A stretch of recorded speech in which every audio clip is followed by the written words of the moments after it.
Les vaccins ont aidé à prévenir de nombreuses maladies infectieuses qui, dans le passé, entraînaient un taux de morbidité et de mortalité élevé. Cependant, pour que les vaccins soient efficaces, ils doivent être entreposés, manipulés et administrés de manière appropriée et correcte. Des études ont montré qu'une mauvaise technique d'administration de vaccins peut entraîner une immunogénicité sous-optimale. Elle peut également augmenter le risque d'effets indésirables graves. Il est important que les professionnels de la santé qui administrent des vaccins comprennent et suivent les normes et lignes directrices professionnelles qui sont actuellement en vigueur à l'échelle nationale. Ce programme, qui se veut un outil pratique pour la formation des nouveaux employés ou un rappel pour les professionnels de la santé actuels, devrait être utilisé comme un complément au processus de formation de votre établissement.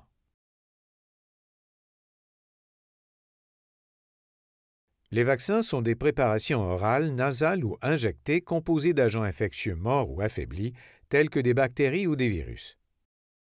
Les vaccins agissent en stimulant la production d'anticorps, ce qui procure une immunité contre cette infection particulière. Certains vaccins donnent une immunité prolongée, voire à vie contre certaines infections, et ne peuvent être administrés qu'une seule fois. D'autres, comme celui contre la coqueluche ou la diphtérie, ne procurent qu'une immunité temporaire et il faut des injections répétées pour maintenir la protection. Ce programme se concentrera sur les vaccins administrés par voie intramusculaire ou sous-cutanée.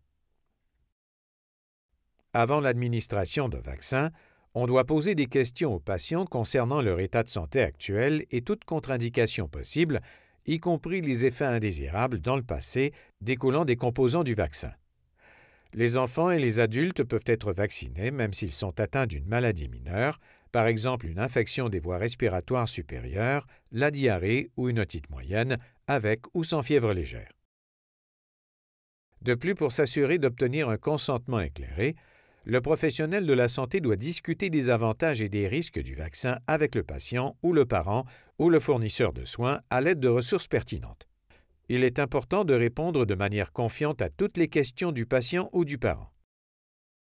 Pour la vaccination des personnes, l'Agence de la santé publique du Canada recommande le cadre CARD, Confort, Aide, Relaxation, Distraction, qui est un système éducatif fondé sur des données probantes. Chaque catégorie associée à une lettre comprend des interventions reposant sur des bases factuelles qui réduisent les réactions liées au stress, comme la peur, la douleur, les vertiges et l'évanouissement.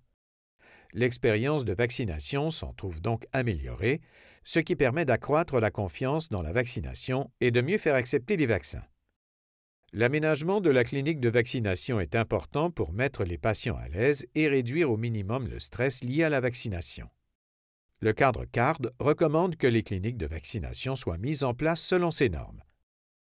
Idéalement, il devrait y avoir des espaces physiques distincts pour l'attente, l'injection et le suivi, avec un flux à sens unique. Des sièges devraient être disponibles pour le patient et une personne de soutien. Pendant l'injection, les patients devraient pouvoir s'asseoir et s'allonger. Les personnes devraient avoir la possibilité d'être vaccinées en privé sans être observées par d'autres. Réduisez au minimum l'encombrement et les éléments pouvant inspirer la peur, comme les aiguilles, l'équipement et les bruits forts. Contrôlez la température pour accroître le confort des gens. Les paroles et les actions des professionnels de la santé peuvent influencer la façon dont une personne fait l'expérience de la vaccination. Certains comportements peuvent aider une personne à bien gérer le processus, tandis que d'autres peuvent accroître l'angoisse. Favorisez un environnement calme et soyez positif. Si vous êtes calme et que vous utilisez votre voix normale, les autres sentiront que tout va bien. Fournissez des informations en utilisant un langage neutre. N'utilisez pas de mots qui peuvent être perçus comme menaçants. Par exemple, dites « Je vous donne le vaccin maintenant » au lieu de « Vous recevez votre vaccin maintenant ». Reconnaissez les inquiétudes et fournissez des renseignements équilibrés. Ne minimisez pas ou ne rejetez pas du revers de la main les inquiétudes des gens. Les enfants ont plus peur des injections de vaccins et signalent plus de douleur que les adultes. La préparation de l'enfant ou du parent ou du fournisseur de soins au préalable et le jour de la vaccination peut réduire la peur et la douleur. De nombreuses stratégies associées aux différentes catégories de lettres du cadre CARD peuvent aider les enfants ou leurs parents ou fournisseurs de soins à se préparer à un rendez-vous de vaccination. Demandez à l'enfant ou à son parent ou fournisseur de soins s'ils ont des inquiétudes concernant le vaccin et son administration ou les stratégies d'adaptation, et répondez à leurs questions.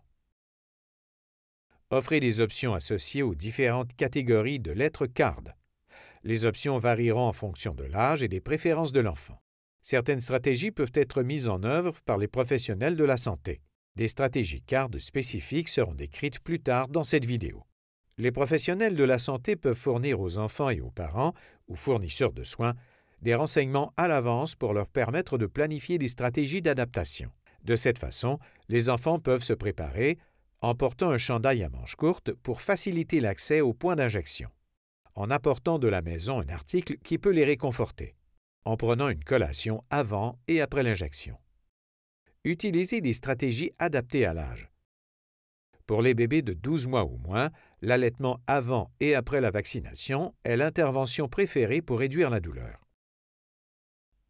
Si un nourrisson ne boit pas au sein, l'allaitement peut être simulé en le tenant et en lui donnant de l'eau sucrée avec une sucette. On devrait tenir un nourrisson dans les bras au lieu de l'allonger sur le dos pendant la vaccination. Les tout-petits peuvent être tenus par un parent ou fournisseur de soins dans une position confortable. Ils peuvent par exemple s'asseoir sur les genoux d'un parent, leur poitrine contre celle du parent et leurs jambes de chaque côté, et on peut leur offrir une distraction. Les enfants plus âgés peuvent choisir eux-mêmes les stratégies d'adaptation qu'ils préfèrent dans les catégories de lettres CARD. Exemple, choisir une position confortable, demander des informations, se détendre en prenant de profondes respirations abdominales, utiliser une distraction. Il est important que les professionnels de la santé invitent les enfants et les parents ou fournisseurs de soins à utiliser leur stratégie d'adaptation préférée et qu'ils les soutiennent dans leur choix. Ils encourageront ainsi la participation, favoriseront la capacité d'agir et amélioreront le niveau de satisfaction. Après l'injection, la douleur peut devoir être gérée par des techniques actives. La pression au point d'injection pendant 10 secondes peut réduire la douleur. La glace n'est pas recommandée car elle ne contrôle la douleur que pendant quelques secondes. Pour plus de détails, consultez les politiques de votre établissement local. Aujourd'hui, avec le nombre croissant de vaccins destinés aux enfants, il n'est pas rare que les bébés et les parents aient besoin de plusieurs vaccins lors d'une même visite à la clinique, administrés l'un après l'autre à des points d'injection différents.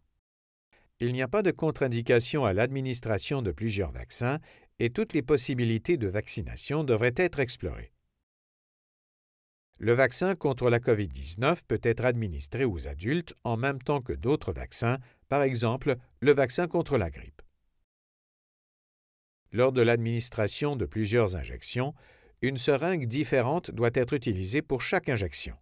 Il est important de noter que différents vaccins ne doivent pas être mélangés dans la même seringue, sauf indication contraire du fabricant, dans le cadre de la procédure de reconstitution et d'administration. Il est également important de s'assurer qu'il est possible d'administrer le vaccin avec d'autres vaccins. Cela dépend du vaccin et, dans certains cas, de l'âge du patient. Au besoin, 2 vaccins peuvent être administrés dans le même membre lors d'une même visite. Pour les nourrissons jusqu'à 12 mois, le muscle de la cuisse est le site préféré pour 2 injections simultanées en raison de sa masse musculaire plus importante. La distance entre les 2 injections devrait être d'environ 1 à 2 pouces. Les vaccins connus pour pincer davantage ou causer plus de douleur devraient être administrés en dernier. Lorsque vous choisissez de donner des injections à plusieurs points chez les nourrissons, l'administration simultanée par 2 professionnels peut réduire l'anticipation et l'anxiété liées à la prochaine injection. En ce qui concerne les enfants plus âgés et les adultes, renseignez-vous sur leurs préférences pour les injections simultanées. En parlant aux patients et en préparant le vaccin, il est important de ne pas être pressé car les patients sont plus angoissés ou anxieux lorsqu'ils sentent que le processus est précipité et que leurs inquiétudes ne sont pas prises en compte. Reconnaissez les efforts déployés par les patients anxieux. Aidez-les à se souvenir de leur vaccination de manière positive pour la prochaine fois. Renseignez-vous sur les expériences passées et les préférences pour faire face à la vaccination. Assurez-vous d'offrir des stratégies d'adaptation pour soutenir les gens, comme des éléments de distraction. Préparez le vaccin sans que le patient ne le voie et maintenez loin des regards les aiguilles et tout autre équipement pouvant inspirer la peur. Répondez aux questions en utilisant un langage neutre. Adaptez l'information aux besoins du patient. Ne faites pas fi des préoccupations du patient. Demandez au patient comment il se sent avant et après la procédure. Demandez-leur comment vous pouvez améliorer l'expérience.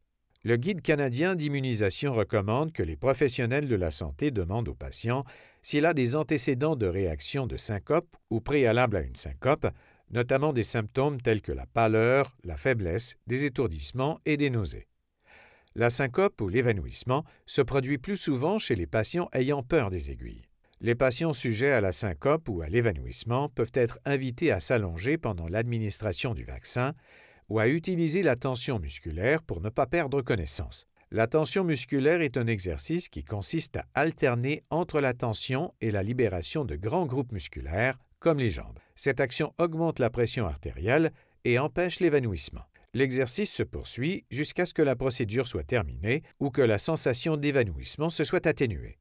Il est important d'avoir tout l'équipement ou le matériel nécessaire à portée de main, y compris des seringues de la bonne taille, diverses aiguilles, des tampons d'alcool, des boules de coton, un contenant pour objets tranchants et des gants. De plus, il est important d'avoir des médicaments, du matériel et de l'équipement d'urgence à portée de main pour aider à gérer l'anaphylaxie. Vous devriez connaître et suivre la politique et la procédure de votre établissement pour la gestion d'éventuels incidents d'anaphylaxie. Les professionnels de la santé qui administrent les vaccins doivent prendre les précautions appropriées pour réduire au minimum la propagation de la maladie. Ils devraient également avoir des preuves d'immunité ou être immunisés contre la rougeole, les oreillons, la rubéole, la varicelle, l'hépatite B, la grippe, la diphtérie, le tétanos et la coqueluche. Les professionnels de la santé doivent se laver les mains avant la préparation du vaccin, entre les personnes vaccinées et plus souvent lorsque leurs mains sont souillées. Il n'est pas nécessaire de porter des gants lors de l'administration des vaccins, sauf si le professionnel de la santé a des lésions ouvertes sur la main ou s'attend à avoir un contact avec des fluides corporels potentiellement infectieux. Les vaccins peuvent être fournis dans des flacons à dose unique, des flacons multidoses et des seringues préchargées. Il est important de s'assurer que la dose est appropriée selon l'âge du patient. Une dose inférieure à celle recommandée pour un vaccin particulier peut entraîner une efficacité vaccinale sous-optimale. À l'inverse, dépasser la dose recommandée peut entraîner plus de réactions tissulaires ou systémiques. En outre, avant de préparer le vaccin, le professionnel de la santé devrait se laver minutieusement les mains, s'assurer que les conditions d'entreposage du vaccin sont appropriées en vérifiant le tableau de surveillance de la température. Inspecter le produit vaccinal pour s'assurer qu'il n'y a pas d'irrégularité, telles que des dommages ou une contamination. Vérifier que la couleur et l'apparence du vaccin sont correctes. Vérifier l'étiquette d'identification du vaccin et la date de péremption sur l'emballage du vaccin. Si la date de péremption comprend uniquement le mois et l'année, le vaccin peut être utilisé jusqu'à la fin du mois indiqué. Il est à noter que les flacons multidoses devraient être étiquetés avec la date de la première entrée dans le flacon et, sauf indication contraire du fabricant, devraient être jetés 30 jours après la date de la première entrée. Une fois que le patient est prêt à recevoir le vaccin, la seringue peut être remplie comme suit. Décapsuler le flacon de vaccin. Nettoyer le bouchon en caoutchouc avec un tampon d'alcool et laisser sécher. Tirer sur le piston pour remplir la seringue avec la quantité de vaccin requise. Retirez le protège-aiguille et placez-le à un endroit où il ne sera pas contaminé. En tenant le flacon droit, insérez l'aiguille directement au centre du bouchon en caoutchouc. N'injectez pas d'air dans le flacon multidose avant de retirer le vaccin. L'injection d'air peut diminuer la quantité de vaccin contenue dans le flacon au fil du temps. Insérez le flacon et prélevez le vaccin tout en gardant le biseau de l'aiguille dans la solution pour éviter d'aspirer de l'air. Pour un flacon à dose unique, prélevez tout le contenu du flacon. Pour un flacon multidose, prélevez la quantité souhaitée de vaccin. Retirez l'aiguille du flacon et expulsez doucement les bulles d'air de la seringue en tapotant sur le côté de la seringue tout en poussant le piston. Assurez-vous de ne pas expulser le vaccin. Dans la mesure du possible, administrez le vaccin immédiatement après l'avoir mis dans la seringue. Les seringues et les flacons vides doivent être jetés dans un contenant pour objets contaminés. Il est déconseillé de précharger des seringues avec un vaccin en raison de la stabilité incertaine du vaccin dans les seringues, du risque de contamination, du risque accru d'erreurs liées à l'administration du vaccin et du gaspillage du vaccin s'il n'est pas administré.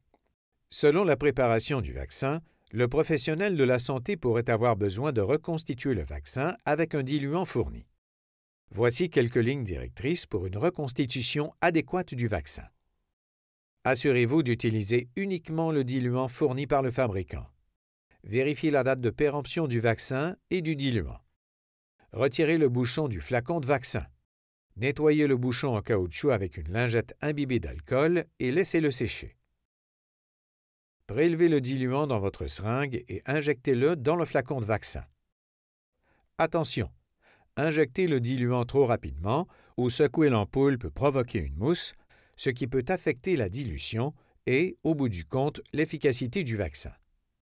Si la poudre lyophilisée ne se dissout pas instantanément dans le diluant, faites tourner doucement l'ampoule jusqu'à sa dissolution. Chaque fois que la solution et le contenant le permettent, inspectez visuellement le vaccin pour détecter la présence de particules et de décoloration. Si des problèmes sont constatés, le vaccin ne doit pas être administré. Remplissez la seringue comme nous l'avons mentionné dans la section précédente sur la préparation des vaccins. Il n'est pas nécessaire de changer l'aiguille après la reconstitution du vaccin, sauf si l'aiguille est devenue pliée ou contaminée. Une fois reconstitué, le vaccin doit être administré dans les délais prévus par le fabricant ou il doit être jeté.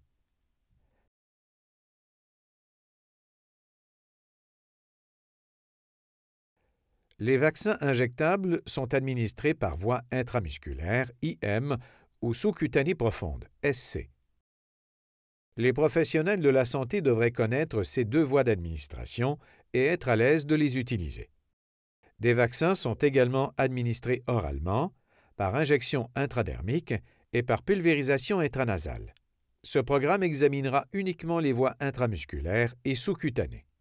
Pour obtenir des renseignements complets sur l'administration des vaccins, les professionnels de la santé doivent consulter la notice et le guide canadien d'immunisation actuel ou la déclaration du Comité consultatif national de l'immunisation. Une fois que le professionnel de la santé a déterminé la voie requise pour administrer un vaccin particulier, il doit suivre les prochaines étapes. 1. Choisir le point d'injection. Et 2. Choisir la taille d'aiguille appropriée. Ces décisions sont prises en fonction de l'âge du patient à vacciner. Les points recommandés pour l'injection par voie intramusculaire sont le muscle vaste externe de la partie antérolatérale de la cuisse ou le muscle deltoïde de la partie supérieure du bras, selon l'âge et le degré de développement musculaire. Pour les enfants de moins de 1 an, on recommande la partie antérolatérale de la cuisse. La plupart des cliniciens conviennent qu'il est préférable d'opter pour le muscle deltoïde lorsqu'un nourrisson marche. N'utilisez jamais le muscle fessier pour la vaccination par voie intramusculaire, car il est très peu probable que le vaccin atteigne le muscle et on pourrait endommager des structures sous-jacentes, telles que le nerf sciatique. De plus, certains vaccins peuvent avoir une immunogénicité réduite lorsqu'ils sont administrés dans le muscle fessier. Les vaccins contenant des adjuvants doivent être administrés par voie intramusculaire. Si l'on administre par inadvertance le vaccin par voie sous-cutanée ou intradermique, une inflammation plus importante, une induration ou une formation de granulomes pourrait se produire. Pour les enfants plus âgés et les adultes, le muscle deltoïde est le point recommandé pour l'injection par voie intramusculaire. L'aiguille est de calibre 22 à 25 pour une injection intramusculaire. Il est important que l'aiguille soit assez longue pour atteindre le muscle, ce qui dépend bien entendu de la taille du patient vacciné. Le choix de l'aiguille doit se faire en fonction de la voie d'administration, de l'âge de la personne, de la taille de la masse musculaire et de la viscosité du vaccin. Pour les nourrissons, l'aiguille doit avoir une longueur de 7/8 de pouce à 1 pouce. Pour les tout-petits et les enfants plus âgés, l'aiguille doit également avoir une longueur de 7/8 de pouce à 1 pouce. Pour les adolescents et les adultes, l'aiguille doit avoir une longueur de 1 à 1,5 pouces. Il est important de préserver le confort du patient pendant la vaccination afin de réduire au minimum le risque d'erreur lié à l'injection. En général, les nourrissons devraient être tenus par un parent ou un fournisseur de soins et les enfants plus âgés et les adultes devraient être assis plutôt qu'allongés sur le dos. Assurez-vous que le point d'injection est accessible et que le membre vacciné est stable. L'âge, le niveau d'activité et le niveau d'anxiété ou de peur du patient et ou du fournisseur de soins influenceront la position choisie. Pour les jeunes enfants, offrez des positions qui soutiennent et empêchent les membres de bouger. Par exemple, la poitrine de l'enfant contre celle du parent et les bras du parent par-dessus ceux de l'enfant. En général, les directives suivantes concernant le positionnement du patient s'appliquent aux injections par voie intramusculaire et sous-cutanée. Le patient devrait être dans une position confortable. S'assurer que le point d'injection est facilement accessible. Exposer complètement la zone appropriée et éviter les vêtements serrés au-dessus du point d'injection. Exposer complètement la partie supérieure du bras. Comme le muscle doit être détendu, encouragez le patient à laisser son bras pendre sur le côté ou poser son bras sur ses genoux ou sa hanche. Les bébés et les nourrissons devraient être tenus sur le genou du parent ou du fournisseur de soins pendant la vaccination au lieu d'être allongés sur le dos. Le parent ou le fournisseur de soins devrait tenir doucement mais fermement l'enfant pendant la procédure. La proximité physique peut aider à réconforter l'enfant. Si l'injection est administrée dans le deltoïde, le parent devrait maintenir le bras libre derrière lui et l'enfant blotti contre lui. Les enfants plus âgés peuvent s'asseoir seuls, mais le parent ou le fournisseur de soins pourrait devoir aider à maintenir le bras immobile. Après avoir choisi le point d'injection, préparez la zone avec une lingette imbibée d'alcool en faisant un mouvement circulaire du centre vers l'extérieur. Laissez sécher la zone. Avec votre main libre, tenez la peau fermement mais pas amassée entre votre pouce et votre index en isolant le muscle. Insérez complètement l'aiguille à un angle de 90 degrés et injectez le vaccin dans le muscle. Retirez l'aiguille et appliquez une légère pression sur le point d'injection pendant plusieurs secondes avec une boule de coton sèche ou une compresse de gaz, surtout en cas de saignement. Ne frottez pas la zone, car des études indiquent que le frottement peut diminuer l'absorption du vaccin. Si vous utilisez une aiguille rétractable munie d'un dispositif de sécurité, vous devrez appliquer une légère pression sur le piston pour vous assurer que l'aiguille se rétracte. Certains professionnels de la santé préfèrent tirer sur le piston pour déterminer si l'aiguille est entrée dans un vaisseau sanguin. En ce qui concerne l'innocuité des vaccins, aucune étude n'a évalué la nécessité d'une aspiration avant l'injection intramusculaire de vaccins. Certaines seringues fournies pour l'immunisation peuvent ne pas permettre l'aspiration avant l'administration du vaccin. Les vaccins sous-cutanés sont injectés dans le tissu adipeux sous le derme, mais au-dessus du muscle. Bien qu'il existe de nombreux points possibles pour l'injection sous-cutanée, les points d'injection habituellement choisis pour l'administration du vaccin sont le haut de la cuisse et le triceps externe du bras.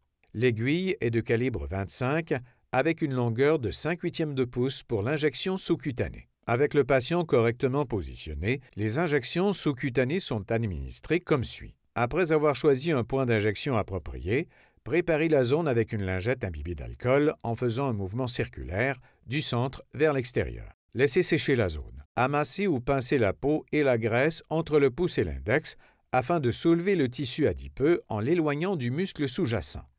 Insérez l'aiguille à un angle de 45 degrés, puis injectez lentement le vaccin dans le tissu. Retirez l'aiguille et appliquez une légère pression sur le point d'injection pendant plusieurs secondes, à l'aide d'une boule de coton sèche ou d'une compresse de gaz. Ne frottez pas et ne massez pas le point d'injection après l'administration du vaccin. Avec les vaccins injectés, il existe un risque de propagation d'agents pathogènes transmissibles par le sang ou par les fluides corporels. L'utilisation de techniques stériles et aseptiques appropriées réduit au minimum le risque d'infection croisée pendant le processus d'immunisation. Les étapes suivantes peuvent aider à prévenir les blessures occasionnées par des aiguilles. Utilisez des aiguilles munies d'un dispositif de sécurité. Immédiatement après l'administration du vaccin, jetez toutes les aiguilles et seringues dans un contenant approprié, clairement identifié et résistant aux perforations. N'essayez jamais de pousser des objets vers le bas dans un contenant rempli d'objets tranchants. Assurez-vous que le contenant d'objets tranchants n'est pas accessible aux enfants dans la pièce. Assurez-vous de jeter de manière appropriée les flacons usagés. Jetez, le cas échéant, tous les écouvillons ou compresses de gaz usagés qui peuvent avoir été contaminés par du sang. Les professionnels de la santé devraient signaler toute blessure occasionnée par une aiguille à leur superviseur ou aux responsables de la santé et de la sécurité au travail, et ils devraient suivre les protocoles de leur établissement relatifs aux blessures occasionnées par des aiguilles. Chaque établissement qui administre des vaccins devrait avoir un protocole et de l'équipement en place pour fournir des soins immédiats en cas de réaction anaphylactique. Ces protocoles ainsi que l'équipement et le matériel devraient régulièrement faire l'objet d'un examen. Les membres du personnel doivent être en mesure de reconnaître une telle situation d'urgence et d'intervenir de façon appropriée, et ils doivent maintenir leur certification actuelle en RCR. Heureusement, l'anaphylaxie est très rare, mais le Guide canadien d'immunisation suggère d'observer les patients pendant 15 à 30 minutes après l'administration du vaccin. Chaque professionnel de la santé devrait faire appel à son jugement pour déterminer si une période d'attente plus longue est nécessaire. Les patients et les parents doivent recevoir des instructions claires et simples sur la façon de gérer les effets secondaires possibles et de signaler tout événement indésirable important. Une attention particulière doit être accordée au contrôle de la douleur, au besoin, en fonction de la situation individuelle. Il est recommandé d'utiliser un ton empathique, réconfortant et détendu pour répondre à toutes les questions spécifiques du patient ou du parent. L'administration de tout vaccin doit être entièrement consignée dans le dossier médical du patient. Les informations suivantes sont nécessaires. La date de l'administration du vaccin, le nom du vaccin, le numéro de lot du vaccin et la date de péremption, le fabricant du vaccin, le point d'injection, les commentaires pertinents, les remarques, les effets secondaires et les observations, le nom et l'organisme de l'administrateur du vaccin. Le patient ou le parent doit recevoir un document d'immunisation dans lequel sont indiqués les vaccins administrés, les dates d'administration, ainsi que le nom et le titre de la personne ayant administré le vaccin. Les personnes devraient conserver le document en lieu sûr et l'apporter aux visites liées à la vaccination. Les parents devraient également conserver ce document au nom de leurs enfants et leur transmettre au moment opportun, par exemple lorsqu'ils quittent la maison. Une technique appropriée pour l'administration de vaccins permet d'assurer une efficacité optimale et de réduire les effets secondaires locaux. Portant que tous les professionnels de la santé qui administrent des vaccins connaissent les procédures de préparation, d'injection et de suivi appropriées pour les enfants et les adultes. De plus, les professionnels de la santé sont encouragés à faire de l'administration des vaccins une expérience aussi positive que possible. Une expérience positive aidera à assurer le suivi et encouragera le patient à se faire vacciner de nouveau. Par ailleurs, elle améliorera la relation entre le professionnel de la santé et le patient. Ce programme vise à compléter la formation existante de votre établissement sur les techniques de vaccination. Le contenu de ce programme se fonde sur les recommandations générales de la 7e édition du Guide canadien d'immunisation.